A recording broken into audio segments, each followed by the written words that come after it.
Bueno, ahora sí continuamos con la clase, ¿sí? Veamos el tema de estadístico suficiente, ¿sí?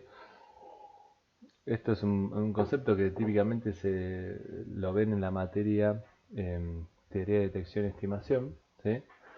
No sé si se da en procesos estocásticos, pero muchas veces es muy útil, ¿sí? En primer lugar vamos a describir lo que se llama cadena de Markov, ¿sí? Muy sucintamente y solo lo que necesitamos nosotros, ¿sí? Este tema es un tema bastante amplio, pero nosotros vamos a usar simplemente unas pocas propiedades, ¿sí?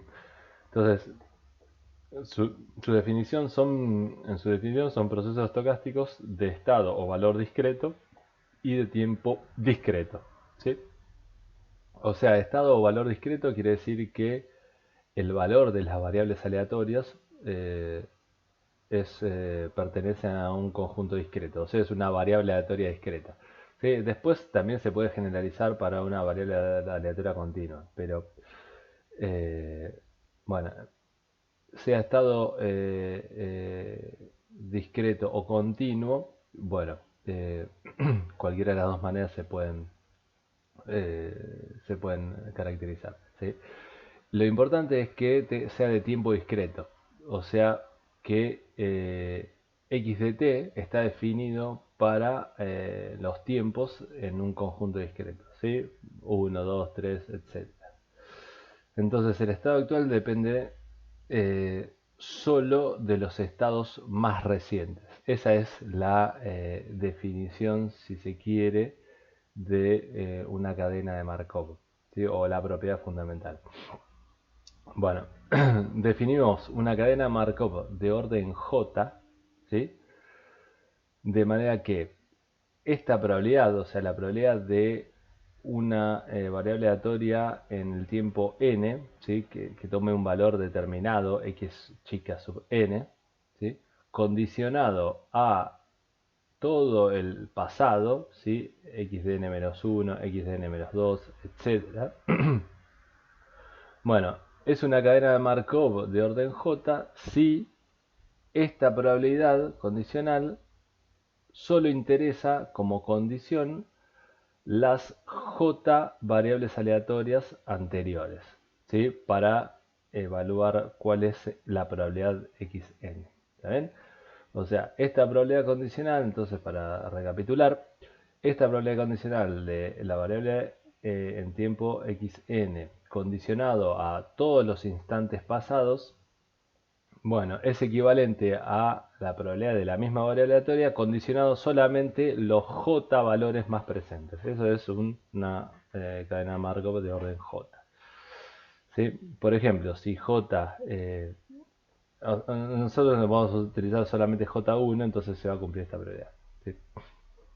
Entonces, propiedad, ¿sí? Básicamente, tengo tres variables aleatorias, supónganse x1, x2 y x3. Entonces, forman una cadena de Markov de orden 1, ¿sí? Eso quiere decir que, por ejemplo, esta probabilidad conjunta de x1 y x3 condicionado, perdón, condicionado a x2 se expresa como el producto de la probabilidad condicional de x1 condicionado a x2 y la probabilidad de x3 condicionado a x2.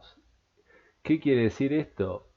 Bueno, que fíjense, si tengo tres variables aleatorias entonces, en los instantes 1, 2 y 3. Entonces, esta sería el valor pasado, este sería el valor presente y este es el futuro. Entonces, la probabilidad conjunta entre el pasado y el futuro, ¿sí? Condicionado al presente, eh, es el producto de probabilidades. O sea, ¿qué quiere decir? El presente y el pasado, condicionado al presente, el pasado y el futuro son independientes. ¿Sí? O sea, condicionado al presente, condicionado a x2, x1 y x3 se expresan como el producto de las probabilidades. O sea que, bueno, justamente x1 y x3 son independientes. ¿Sí?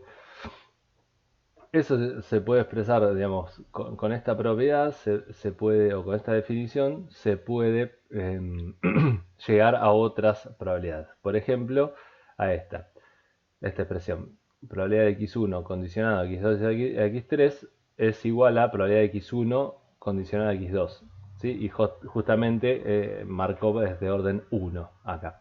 ¿Sí? Solamente importa el valor más actual al presente.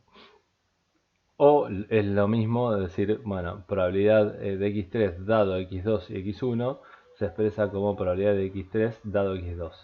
¿Sí? O sea, esto, sí solo sí esto y sí solo sí esto. ¿Eh?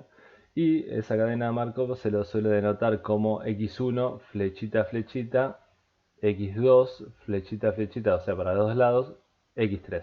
¿Está? Entonces, ¿no?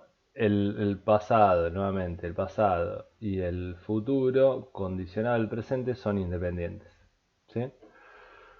Bueno, otra relación que se puede obtener a partir de esta propiedad es que la probabilidad conjunta, ¿sí?, de x3 y x2, o sea, la probabilidad de esta y esta, condicionado a esta de acá, ¿sí?, se puede expresar como justamente una cadena. O sea, la probabilidad de x2 dado x1 y después multiplicado por la probabilidad de x3 dado x2.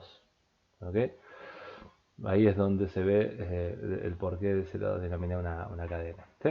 Entonces, nosotros vamos a decir, bueno, simplemente vamos a utilizar esta propiedad, ¿sí?, en una derivación futura.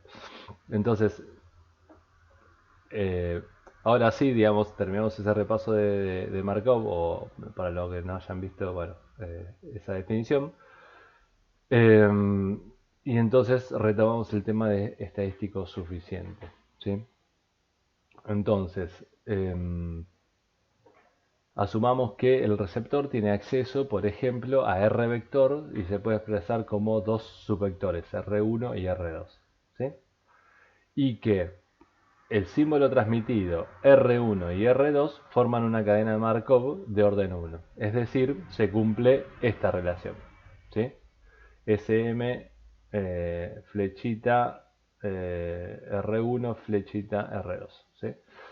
Entonces luego, por esta propiedad de arriba, ¿sí?, tenemos que la probabilidad de R1 y R2 condicionado a S sub M es la de R1 condicionado a S sub M por la probabilidad de R2 condicionado a R1. ¿Sí? Acá nosotros trabajaremos con R1 y R2 vectores continuos, ¿sí? Entonces, bueno, nos interesan las cadenas de Markov de estado continuo, ¿sí? Entonces, el detector óptimo MAP queda de la siguiente manera, ¿sí? Por definición, el MAP habíamos dicho que se definía como máximo a posteriori y por Bayes habíamos llegado a esta expresión, ¿sí?, el producto entre la probabilidad a priori y esta función de verosimilitud, ¿sí? Entonces, el M sombrero va a tomar el argumento, o sea, el M que maximiza esta expresión. Ahora, fíjense, si yo tengo que R se puede descomponer en R1 y R2 y además cumplen esta cadena de Markov, entonces puedo reemplazar a la probabilidad de R, es la probabilidad conjunta de R1 y R2, ¿sí?, dado S sub M. Ahora, eso lo puedo escribir de esta manera, porque sé que cumple esa cadena de Markov, ¿sí? Entonces obtengo esta relación. Ahora, fíjense, acá, en este término, en este factor, ni R1 ni R2 dependen de M, ¿sí?, el argumento que estoy maximizando. Es decir, que maximizar esto es lo mismo que maximizar solamente esta parte, porque esto es un número independiente de M, lo que estoy maximizando, ¿sí? Entonces, la decisión óptima es independiente de R2 y este puede ser descartado, ¿sí? Entonces se dice que R2 es irrelevante para la detección de S sub m. ¿Está bien? Y por lo tanto, o dicho de otra manera, se dice que R1, ¿sí?, es un estadístico suficiente para la detección de S sub m. ¿Está bien? Entonces, ustedes dirán, bueno, pero ¿cuándo me aparece una cadena de Markov de este estilo? Bueno, ya vamos a ver algunos ejemplos, ¿sí? Pero fíjense, si yo tengo que el símbolo transmitido y las mediciones en el receptor cumplen esta determinada cadena de Markov, ¿sí?, entonces el estadístico óptimo, el algoritmo o el detector óptimo diseñado teniendo R1 y R2, ¿sí?, me dice que en realidad solamente depende de R1, o sea, R2 lo puedo descartar, ¿sí? R2 es irrelevante si se cumple esta cadena de Markov, o R1 es un estadístico suficiente a los efectos de detectar ese sub m, ¿sí? Eso es el resultado teórico que tenemos.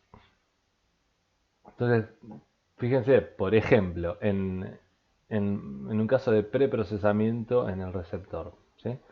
Asumamos que el receptor aplica una función invertible g, ¿sí?, al vector de observaciones r, ¿sí? Entonces, tenemos que un canal general modelado como una probabilidad condicional, o sea que entra S sub m y me sale r con cierta distribución, dada por p sub r dado S sub m. Esta es la manera más general de describir un canal, ¿sí?, en teoría de información. Entonces, supónganse que aplico una función invertible g, ¿sí?, a este r. Entonces, bueno, g de r es ρ vector. Y eso es el detector, ¿sí? Eso entra al detector y decido un M sombrero, ¿sí?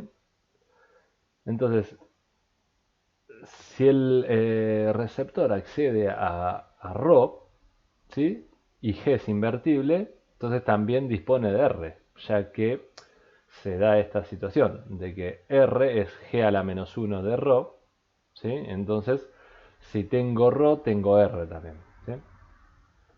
Entonces, fíjense qué es lo que pasa con esta probabilidad conjunta de R y ρ, condicional a S sub m. Bueno, la probabilidad de R y ρ, ¿sí?, se puede factorizar de esta manera, ¿sí?, en general. Es la probabilidad de R dado S sub m, ¿sí?, por la probabilidad de ρ dado R y dado S sub m, ¿sí? Eso por simplemente las propiedades de probabilidad condicional, ¿sí? Ahora, fíjense qué es lo que pasa acá.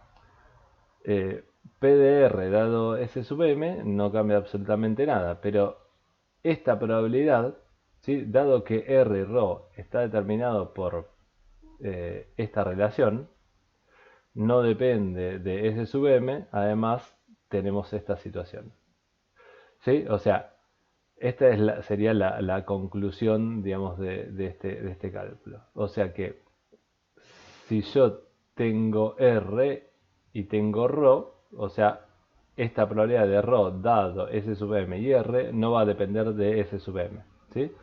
Entonces se expresa de esta manera y por lo tanto esta probabilidad conjunta, ¿sí?, cumple esta cadena de Markov. ¿Ok?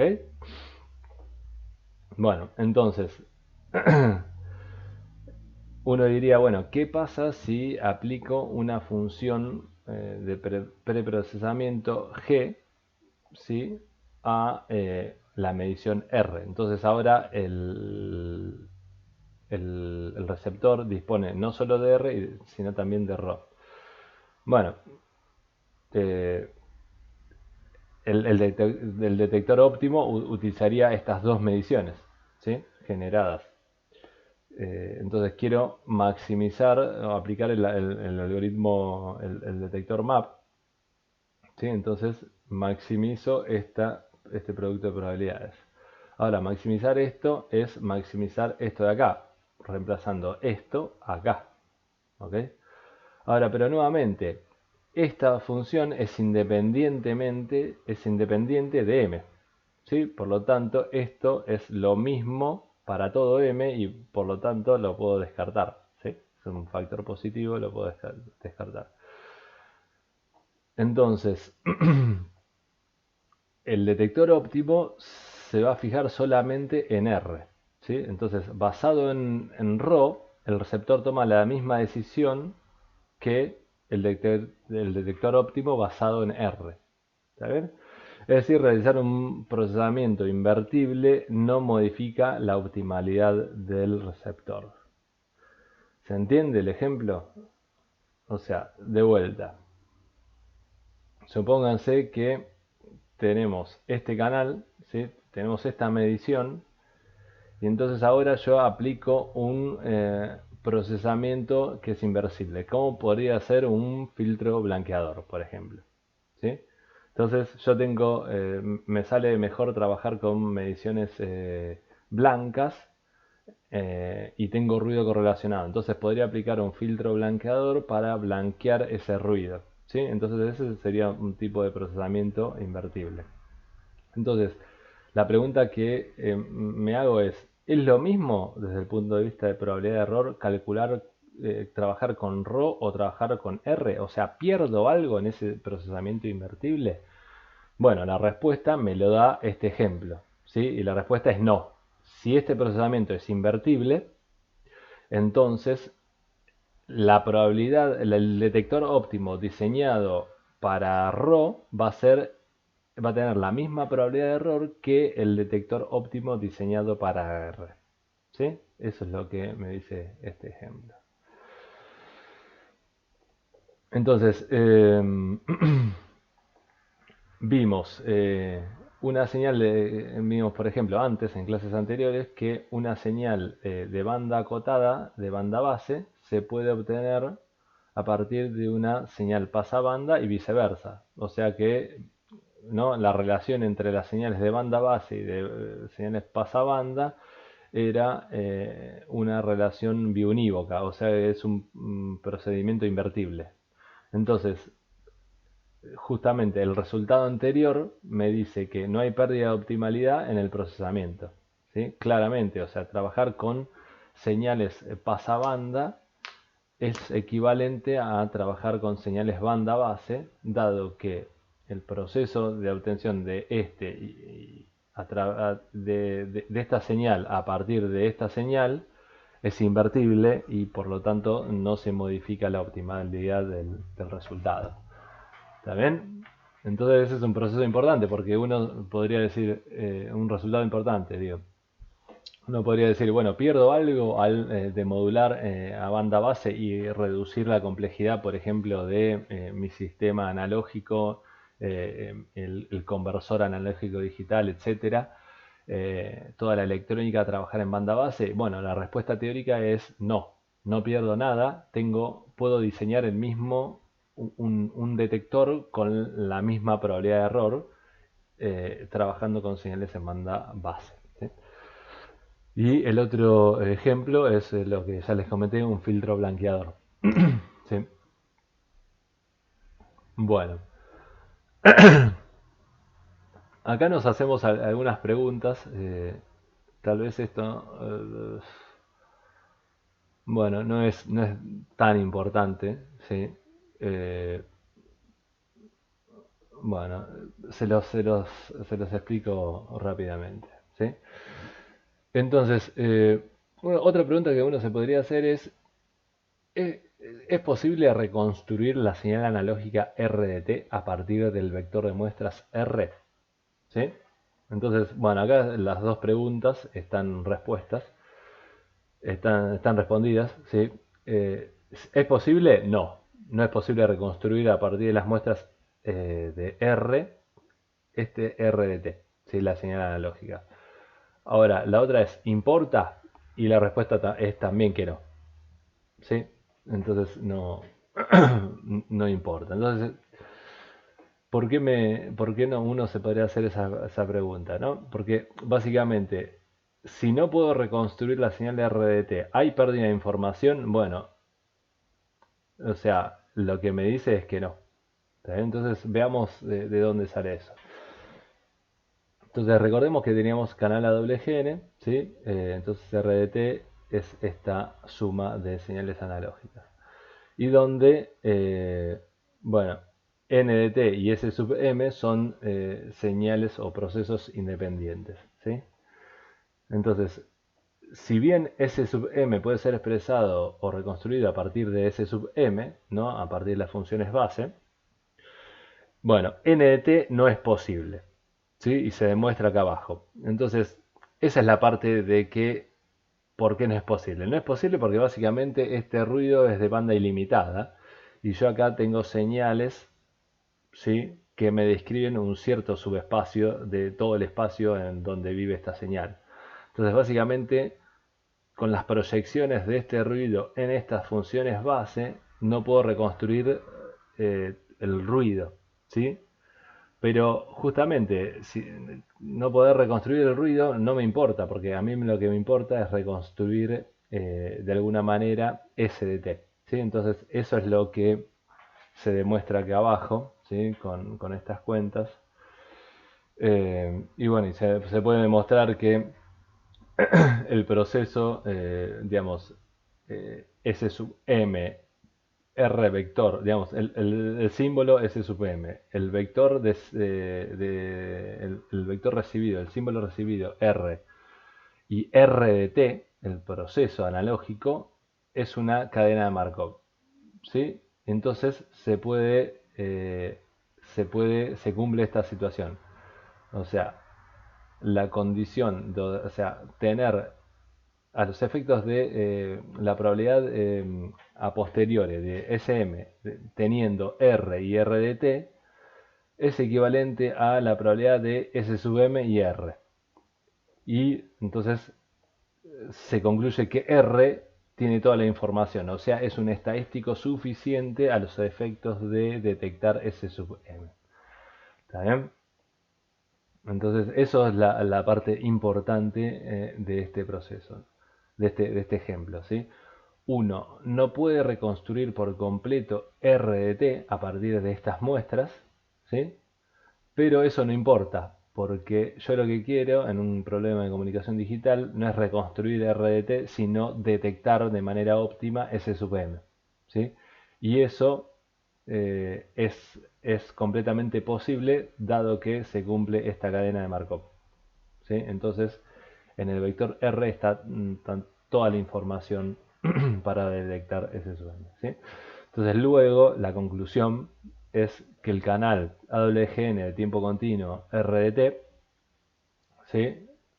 Es equivalente al canal AWGN vectorial R vector igual S sub M más NDT, ¿sí? A los efectos de diseñar un detector óptimo, ¿sí? Para detectar bueno, esta señal o este símbolo, ¿ok?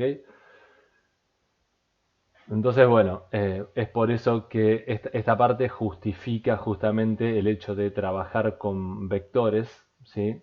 De dimensión finita y no con señales analógicas, ¿sí? En principio esta es de dimensión infinita porque este ruido es de dimensión infinita, ¿sí? Entonces, eh, bueno, vayamos a la detección óptima en el caso que nos interesa a nosotros, que es el canal AWGN. Bueno, entonces tenemos que este es el canal, ¿sí? Y la distribución del ruido es esta, la que habíamos obtenido anteriormente, donde n y el símbolo S sub m son independientes, ¿sí?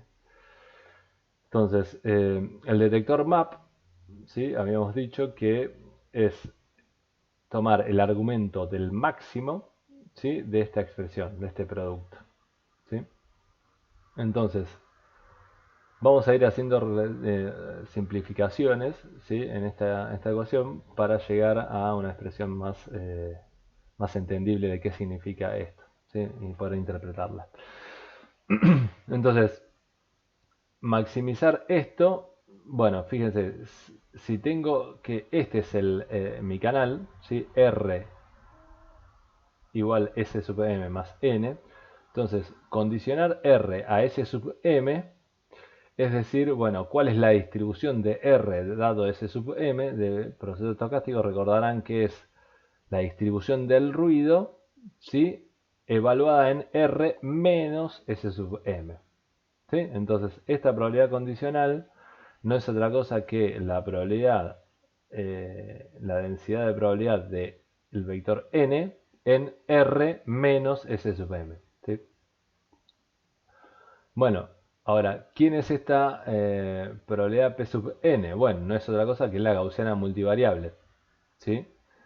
Que tiene esta expresión donde R menos S sub M queda dentro de esta norma al cuadrado, ¿sí? Bueno, esta constante, ¿sí? Es una constante positiva, entonces es independiente de m, ¿sí? Y por lo tanto puedo simplificarla, ¿sí? Entonces me queda simplemente esta probabilidad y esta exponencial, ¿sí? Bueno, de acá a acá lo que puedo hacer es tomar, aplicar logaritmo, ¿sí? A esta expresión, dado que el logaritmo es una función monótonamente creciente, ¿sí? Entonces no va a cambiar el argumento del máximo, ¿sí? De esta función. Y me va a poder, me permite simplificar, ¿sí? O sea, bajar este exponente a la base, ¿sí? Entonces, fíjense, me queda, tomo logaritmo, eh, ok, tomo logaritmo y me queda logaritmo de p y lo multiplico por n0 sobre 2 también, ¿sí? Tomo logaritmo de p, me queda esta parte, multiplico por n0 sobre 2, me queda esta. Tomo el logaritmo acá, el logaritmo del producto es la suma de logaritmos, con este menos me queda menos, ¿sí? Entonces al multiplicar por n0 sobre 2, esto se me cancela y me queda un medio de esta norma al cuadrado, ¿sí? Bueno, luego podemos desarrollar esto. Esto lo bajamos así como está. Esto me queda menos un medio de la norma al cuadrado de la resta de dos vectores. Se puede descomponer de esta manera, ¿sí? Es como un trinomio cuadrado perfecto, ¿sí? Es la norma al cuadrado del primero menos doble producto de este interno este, o sea, producto interno entre estos dos, que no es otra cosa que R transpuesta por S sub M, más la norma al cuadrado del segundo, ¿sí? Bueno, nuevamente, R es independiente de M, entonces lo puedo quitar de la maximización. Entonces fíjense, menos un medio de esta norma la tengo acá, ¿sí? Y menos un medio de esto lo tengo acá. El menos con el menos se me hace más, el 2 con el 2 se cancela, entonces solamente me queda este producto interno en Rn, ¿sí? Entonces, finalmente el map me queda de la siguiente manera. Voy a definir un eta m, ¿sí? Eta siendo n0 sobre 2 logaritmo de, de p sub m menos la norma al cuadrado, o sea, la energía del símbolo de mésimo dividido 2, ¿sí? Entonces, esto típicamente se lo conoce como término de vías, ¿sí? Es una constante que, bueno, depende de la probabilidad a priori y de la energía del símbolo, ¿sí? Y de la varianza o la densidad espectral de potencia del ruido blanco. Bueno, en el caso particular que la probabilidad de m, la probabilidad a priori es igual para todo m, ¿sí? Símbolos equiprobables, el map coincide con el ml y el detector óptimo es, ¿sí? De esta manera. O sea, si sucede que p sub m es la misma para todos, ¿sí? Fíjense, si p sub, voy a esta parte de acá. Si P sub m es la misma para todos, esto es independiente de m, no interviene en la maximización, entonces maximizar el negativo de esto es lo mismo que minimizar la norma al cuadrado, ¿sí? ¿Sí? Maximizar esto es lo mismo que minimizar esto de acá, ¿ok? Entonces, en el caso equiprobable, el detector MAP coincide con el ML y además es el detector de distancia mínima. ¿Sí? ¿Por qué distancia mínima? Bueno, porque voy a decidir aquel símbolo S sub m que esté más cerca del vector recibido R. ¿Sí? Entonces por eso es el detector de distancia mínima.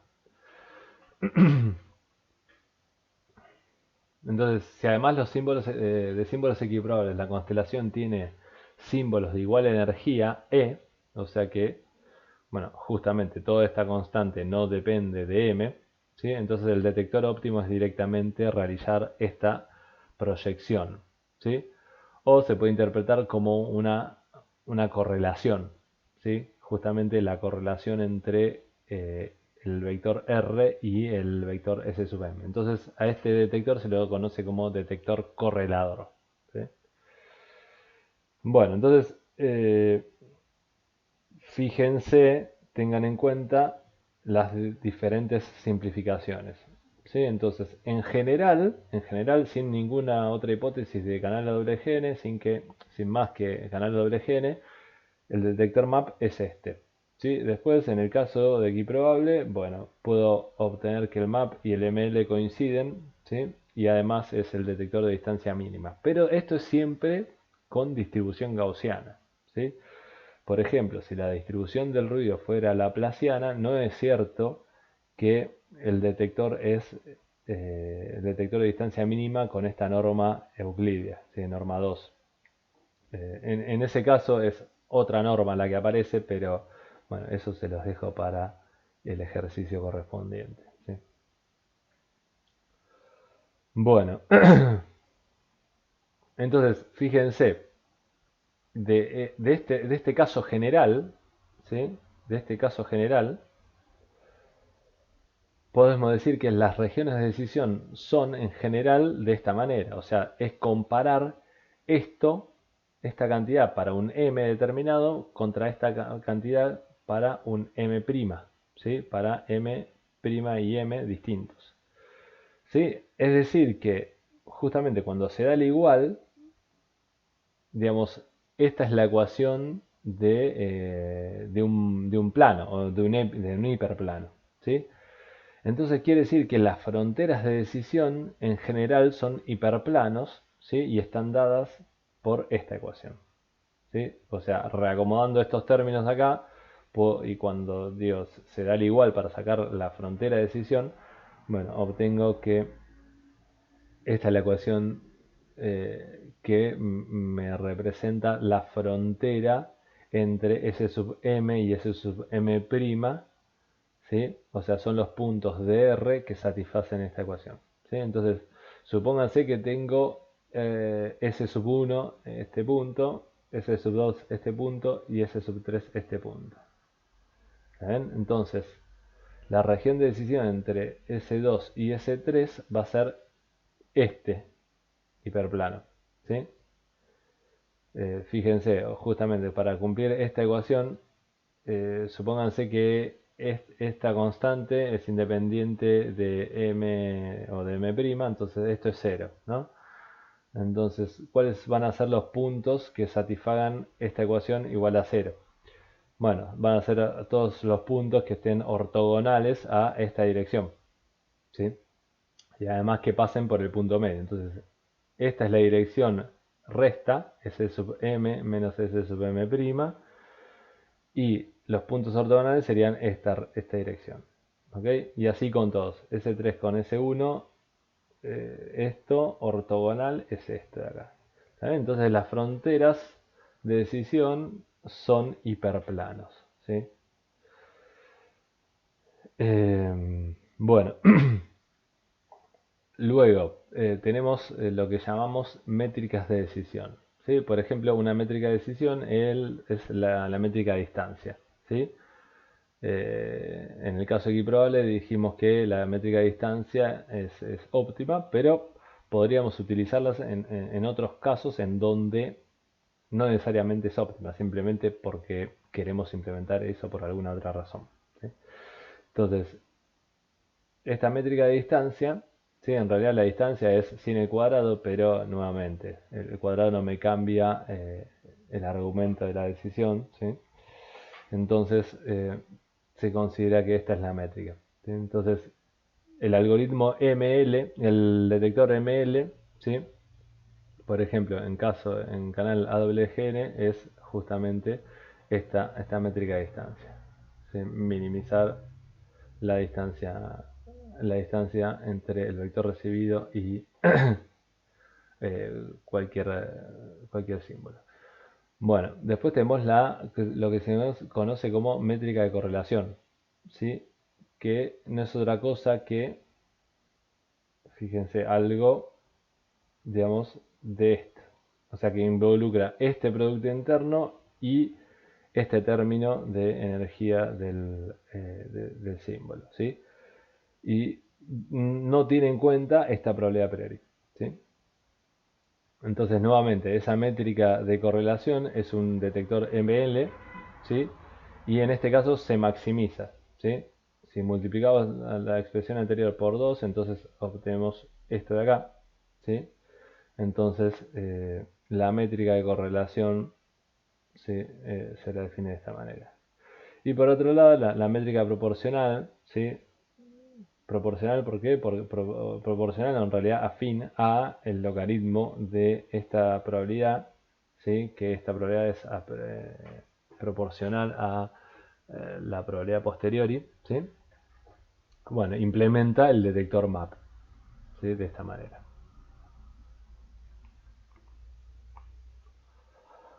Bueno, entonces vayamos a la implementación de un receptor óptimo en canal AWGN, ¿sí? Entonces, en primer lugar vamos a ver el receptor correlador, ¿sí? El receptor óptimo, MAP, ¿sí? Implementa la métrica proporcional, ¿sí? Esta P. Entonces, para implementar esa métrica, fíjense, necesitamos este producto interno y necesitamos calcular este término de vías, ¿sí? Entonces, el producto interno entre R y S sub m, lo anotamos así con estos corchetes, no es otra cosa que R transpuesta por S sub m, y por la equivalencia o la preservación del producto interno entre el espacio de señales, ¿sí? O el espacio de coordenadas y el espacio de las señales analógicas, ¿sí? Podemos calcular este producto interno de esta manera, con esta integral, ¿sí? Entonces, esta integral no es otra cosa que el producto interno ahora en el espacio de señales analógicas, ¿sí? Y por lo tanto, vamos a denotar, ¿no? Como ya lo habíamos hecho, R sub n, la proyección R de t en la enésima función base, ¿sí? Entonces, fíjense, tenemos varias opciones para implementar. La opción 1 es decir, bueno, tengo el canal AWGN, o sea, transmito esta señal S sub m de t, le sumo ruido, obtengo esta señal recibida analógica. Bueno, lo primero que hago es construirme cada una de estas proyecciones, ¿sí? Entonces eso lo habíamos visto que era simplemente multiplicar por estas funciones base e integrar, ¿sí? Y de esa manera uno obtiene las componentes del vector R, ¿sí? Ahora, luego, ¿qué tengo que hacer? Bueno, proyectar R en cada uno de los símbolos, ¿no? Para hacer esta cuenta, ¿sí? Entonces, como entrada al correlador digital, ¿sí? Que me va a calcular, por ejemplo, en un microprocesador, en una computadora o en una FPGA, lo que sea, me va a calcular cada uno de estos productos. Entonces, a la salida de este correlador digital voy a tener cada uno de los productos internos, ¿sí? Entre el símbolo recibido y cada uno de los símbolos. Luego sumo la componente de bias y entonces lo que me dice el detector óptimo es seleccionar el máximo, ¿sí? Entonces, aquella componente que maximiza entre cada una de las m ramas acá, ¿sí? Voy a detectar ese símbolo, entonces a ese lo voy a llamar M sombrero, ¿sí? Entonces, esa sería una opción. Esa opción me va a requerir implementar n correladores analógicos, o sea, un correlador analógico por cada una de las funciones base que tenga en mi espacio, ¿sí? y m productos internos, o básicamente se puede interpretar como multiplicar a este R por una matriz. ¿Sí? Entonces esa es una opción. Otra opción es, fíjense, implementar correladores analógicos. ¿Qué sería eso? Bueno, a la misma señal recibida, en vez de calcular el producto interno digamos, a partir de las componentes, ¿sí? Y a través de un dispositivo digital, bueno, utilizo esta expresión del producto interno, ¿sí? Como esta integral, ¿sí? Entonces lo que hago es multiplicar por cada una de las señales e integrar, ¿sí? En todo el soporte. Bueno, eso no me va a dar otra cosa, no me va a dar otra cosa que esto, o sea, me va a dar cada una de las componentes que me da acá, ¿sí? Sumo nuevamente las componentes de bias y selecciono el máximo. Entonces, ¿cuál es la diferencia? Bueno, la diferencia es que acá necesito m correladores analógicos, y m puede ser un número grande, m puede ser 256, 512, 1024, o sea, depende del orden de la constelación. En cambio, acá necesito n correladores analógicos, y n, por ejemplo, para una QAM es independiente del orden de la constelación y es siempre 2. ¿Está bien? Entonces, desde el punto de vista de la tecnología que uno dispone en esta época, ¿sí? Con el avance de los dispositivos electrónicos y de estado sólido, de la integración, etcétera. Bueno, entonces es mucho más fácil mover la complejidad al mundo digital, ¿sí? Y reducir a la máxima expresión los componentes o el procesamiento analógico, ¿sí? Cosa que antes, tal vez en la década del 60, eso no era posible, ¿sí? Entonces uno por ahí tendía a utilizar una arquitectura de este tipo, ¿sí? Entonces, bueno, nosotros, bueno, como vivimos en esta era, vamos a usar la opción 1 típicamente, ¿sí? Bueno, a ver cuánto vamos. Bueno, vamos a ver un poquito más de esto, ¿sí? Entonces, bueno, ahí vimos el receptor implementado con correladores, ¿sí? Bueno, veamos ahora un receptor implementado con filtros adaptados, ¿sí? En vez de hacer una multiplicación analógica, ¿sí? Y luego realizar una integración, veamos si podemos expresar un receptor a través de un filtrado, ¿sí? O sea, diciendo, construyo un filtro analógico, ¿sí? Y listo. Y me olvido de tener que implementar un banco de correladores. Entonces, este va a ser un receptor con filtros adaptados o un banco de filtros adaptados, ¿sí? Entonces, un correlador analógico puede ser implementado por un filtro LTI seguido de un muestreo, ¿sí? Eso es lo que queremos hacer. Sí, el desempeño es el mismo y suele ser más simple de implementar. ¿Sí? Es esto de implementar, digamos, un filtro LTI como los de análisis de circuito, básicamente. ¿Sí? Entonces, propiedad, bueno, el filtro adaptado tiene como propiedad que maximiza la relación señal-ruido definida como la potencia pico a potencia promedio. ¿Sí? Para cualquier distribución de ruidos. De ruido. Sí, eso está en el PRO aquí, está el PRO. Y también lo vieron, según recuerdo, en estocásticos, ¿sí? Y para cualquier forma de onda de la señal modulada, ¿sí? Eso es importante. Entonces, se pueden implementar las dos opciones anteriores, trabajaremos con la opción 1, ¿sí? Entonces, este producto interno era el que yo necesitaba implementar, se expresa de esta manera, ¿sí? Con esta integral. Entonces, lo que hacemos es definir una cierta respuesta impulsiva, que va a ser la respuesta impulsiva de nuestro filtro, ¿sí? Adaptado.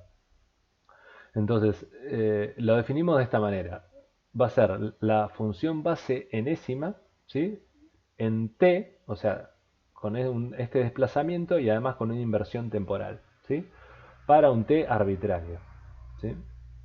Entonces, la salida del filtro LTI con respuesta impulsiva HDT es la siguiente, ¿sí? La llamo IDT, la salida filtrada, es la convolución de la señal de entrada con el filtro LTI, ¿sí?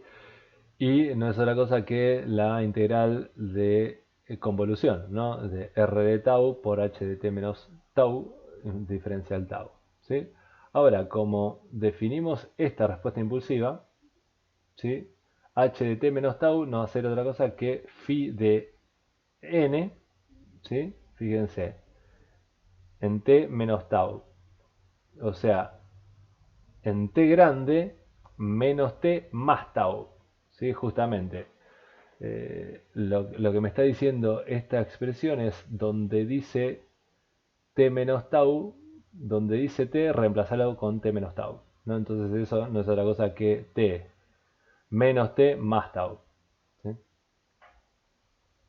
Entonces fíjense qué pasa, si muestreo esta señal analógica en t igual a t grande, ¿sí? Entonces t menos t se hace 0 y esto no me queda no me queda otra cosa que justamente la correlación entre estas dos señales o el producto interno, ¿sí? O sea que obtengo la componente enésima, ¿sí? Entonces el correlador analógico puede ser reemplazado por este filtrado LTI, ¿sí? O sea, tengo la señal R de t, la convoluciono con esta respuesta impulsiva, muestreo, ¿sí? En el instante t igual a t, el desplazamiento acá que introduje en esta respuesta impulsiva, y de esa manera obtengo mediante un filtrado LTI más un muestreo la componente n de la señal, ¿sí? Eh, analógica. Bueno, entonces finalmente el receptor con un banco de filtros adaptados, es decir, con n filtros adaptados, de esta manera, ¿sí? Este es el muestreo siempre en t igual a t, y entonces acá tengo el vector r, acá tengo nuevamente el correlador digital, bueno, tengo sumado la componente de bias y selecciono el máximo para, bueno, tomar la decisión. Así que bueno, de esa manera uno puede implementar un receptor, ¿sí? A través de un banco de filtros. Se llama filtros adaptados porque justamente están adaptados a la forma de onda de las señales en banda base. En banda base, las señales, las funciones de la base ortonormal, ¿sí? Bueno, esta parte del modelo vectorial en canal band de base lo vamos a ver la clase que viene, ¿sí? Así que acá terminamos la clase de hoy, ¿sí? Nos vemos, saludos, gracias por prestar atención, si es que lo hicieron. Saludos, chao.